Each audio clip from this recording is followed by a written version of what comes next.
رمضان المبارک کے حوالے سے بہت ہی اہم سوال ہے، وہ یہ کہ آج تک تو یہ سنتے آئے ہیں کہ انجیکشن وغیرہ لگوانے سے روزہ نہیں ٹوٹتا،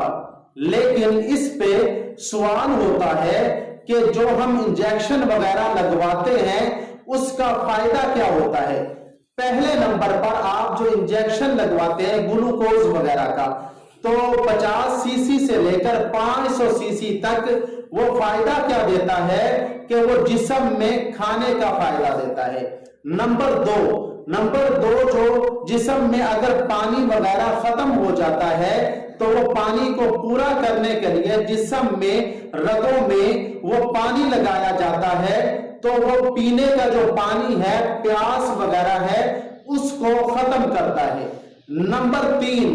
جو ہم بلڈ وغیرہ لگواتے ہیں تو وہ ڈائریکٹ جو ہے غذا کا کام دیتا ہے۔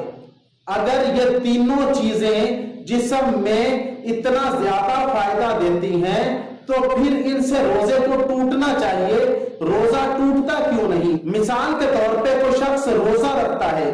تو روزہ رکھنے کے بعد وہ انجیکشن لگوا لیتا ہے، تو انجیکشن لگوا کے وہ سارا دن گزار لیتا ہے، کھاتا پیتا نہیں ہے، لیکن وہ انجیکشن کے ذریعے سے اس کا سارا کام پورا ہو رہا ہے، پیاس بھی پوری ہو رہی ہے اور غذا بھی پوری ہو رہی ہے، تو پھر اس کا تو بغیر کھائے پیے بغیر روزے کے اس کا روزہ ہو جائے گا۔ تو اس کا جواب آپ سمجھ لیں کہ جس طرح یہ انجیکشن وغیرہ لگواتے ہیں اور اس کا فائدہ ہوتا ہے، اسی طرح اگرچہ اتنا فائدہ تو نہیں ہوتا لیکن کسی نہ کسی حد تک اسی طرح کا فائدہ اس چیز سے بھی ہوتا ہے کہ کوئی شخص نہا لیتا ہے روزہ رکھ کر، یا پھر غوطہ لگا لیتا ہے، یا پھر ایئر کنڈیشن کمرے میں جا کر بیٹھ جاتا ہے۔ حضور علیہ السلام سے یہ بھی ثابت ہے کہ حضور علیہ السلام روزے میں شدت گرمی کی وجہ سے